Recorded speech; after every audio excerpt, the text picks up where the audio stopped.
Começando então a parte 2 da aula número 3.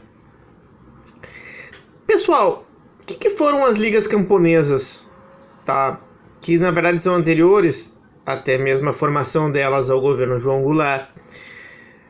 As ligas camponesas, elas foram a primeira movimentação política lideradas por Francisco Julião, que era um advogado, tá? Basicamente mais o Nordeste, que tentavam, enfim, resolver um problema histórico brasileiro da questão da distribuição de terras. Uma das coisas que eu quero que vocês voltem um pouco comigo nas cadeiras de formação 1, por exemplo, quando vocês aprenderam, isso é uma questão muito importante, tá, pessoal?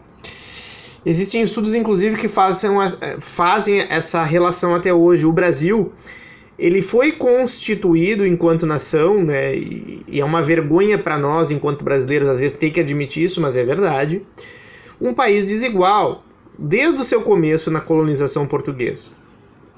E o Brasil, ele é um país gigantesco. O próprio formato da colonização, de capitanias hereditárias, depois a distribuição de terras, me fugiu agora o nome, só pesquisem aí no Google como é que se dava, né? Aquele conjunto de terras que eram dados pelo Império, e depois isto também continuou, de certa forma, no período imperial, já no Brasil pós-colônia. Isso vai fazer com que no século XX tu tenha uma distribuição de terras horrível. Alguns cálculos dão conta que o coeficiente de Gini chegava a 0,90 em termos de distribuição de terras, que basicamente, até o início do século XX, eram a grande riqueza, digamos. Quando hoje tu vê os setores ricos, né, a distribuição de riqueza de um país, hoje a maioria são empresas, imóveis, mobiliário urbano. Naquela época não, naquela época a terra era a grande riqueza, né? Sem tanto imóveis urbanos e sem tanto empresas, né? Isso faz com que o Brasil fosse um país muito desigual e já se vinha lutando há muito tempo por reformas agrárias, não é do governo Janco. Acreditava-se que teria uma maior distribuição, tanto de consumo quanto de produção, tá? Uma reforma agrária. Só que claro que havia sempre um aspecto muito, muito complicador, tá? Que nós vamos falar em seguida nas reformas de base. Como é que tu faz? Tu faz com indenização prévia, tu faz com títulos públicos ou simplesmente tu expropria? Tu tem 3 maneiras. Claro que uma boa indenização gorda era o que desejavam talvez os membros que eram possuidores de terras, inclusive a boa parte, né, dos membros do parlamento brasileiro. Os títulos públicos, que era uma questão intermediária, porque o governo pagaria a títulos públicos aquelas terras que fossem, né, colocadas à disposição para a reforma agrária, ou simplesmente expropriação, que é a ideia do comunista, né? Existe toda uma bibliografia, então, sobre as ligas camponesas. Quem se interessar, dá uma olhadinha lá, vale a pena, tá, pessoal? E isso estava em gestação nesse período, e há uma movimentação política, conflitos políticos, tanto que no início da década de 60, não sei se no ano de 62, vocês podem estar observando aí na internet, Francisco Julião assassinado por pelo setor que era dono de terras. E aqui nós chegamos, então, pessoal, às reformas de base, digamos, em termos de política pública. O que foram essas reformas de base? As reformas de base, elas foram pensadas durante o período do governo do PTB do João Goulart como reformas que eram necessárias, enfim, para o desenvolvimento do Brasil, para que o Brasil pudesse, né, dar um seu salto à frente, digamos assim. Contudo, pelo caráter que vocês vão ver agora, a direita imaginava que isso era um passo a mais, uma sinalização a mais em meio pro comunismo, né? Aquela coisa. Isso aqui já beira o comunismo. Em se tratando de Guerra Fria, é evidente que é muito mais forte o teor do que a gente está vendo aqui agora do que hoje, por exemplo. A reforma agrária, ela tinha um cunho, como eu disse, que se radicaliza um pouco no final do governo João Goulart. Existe uma tentativa de expropriação de terras a partir das margens de algumas rodovias, o que não daria muita terra, tá, pessoal? Isso também, às vezes, eu acho um pecado da esquerda, muitas vezes no Brasil, historicamente, às vezes, fazer sinalizações muito à esquerda, em minha avaliação, num período em que tu não tem as forças estratégicas para manter o poder. Eu acho que isso é essencial, inclusive, para nós conseguirmos compreender um pouco o golpe de 64, ok? Mas vamos lá. Extensão dos votos aos analfabetos e às baixas patentes do Exército. Principalmente, tá, pensando o analfabetismo brasileiro, dos adultos, que naquela época deveria ser próximo ainda dos 50%, tá, da população brasileira. Dei uma analisada a isso, eu não sei exatamente esse número, mas era um número bem alto à época, nós estamos falando em início da década de 60. Isso daria, teoricamente, mais votos para a esquerda, porque seriam pessoas mais pobres, uma camada mais popular, embora necessariamente, talvez, uma camada mais vulnerável ao populismo. Tá?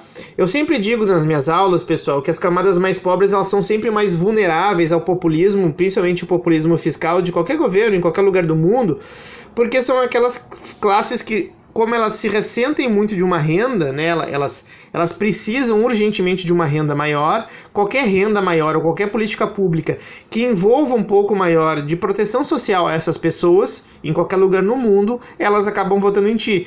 Por isso que governos populistas adoram fazer alguma sinalização a uma camada mais pobre, porque justamente é mais fácil de tu conseguir o voto, né? Não chega a ser uma compra de voto, não estou dizendo isso, mas estou dizendo que daqui a pouco tu fazer algum auxílio, alguma ajuda a essas pessoas é mais fácil do que, por exemplo, setores de classe média e setores da burguesia nacional, evidentemente.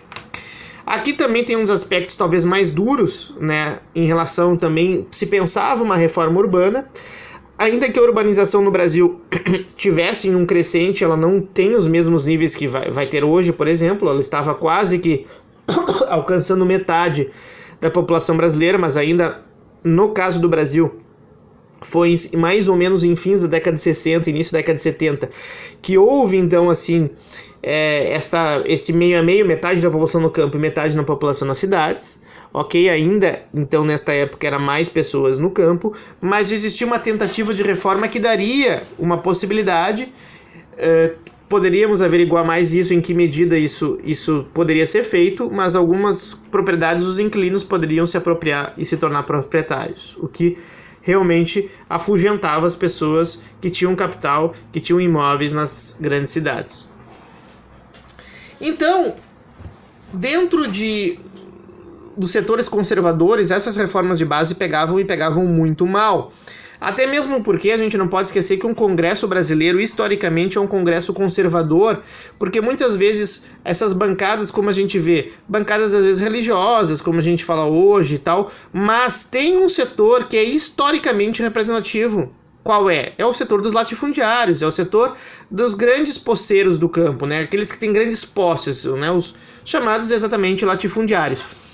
Isto, naquela época, não era diferente. Inclusive, uma boa parte do PSD, que era uma parte, né, não era toda, existe até uma distinção entre a ala moça e as raposas do PSD, elas eram também conservadores. E o PSD era o partido sustentáculo do centro. Era, digamos assim, né, desculpa a alusão, é um pouco diferente, mas era como se fosse o MDB da época.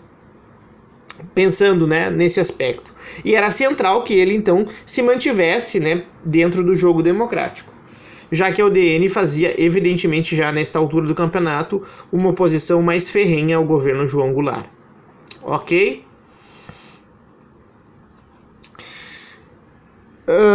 Aqui também a formação do Comando Geral do Trabalho, tá? Os chamados, o movimento operário, ele se liberta, de certa forma, do chamado peleguismo anterior, e começa a realização de muitas greves, às vezes também com a ajuda do governo, né, principalmente no setor público. Isto muda, né, na posse do Jango, antes era mais no setor privado, e depois vai mais para o setor público, essas greves, tá? E elas se tornam cada vez mais politizadas, tá? Existe um apoio, uma disputa também para ver quem assume os interesses da burguesia nacional contra o capital estrangeiro.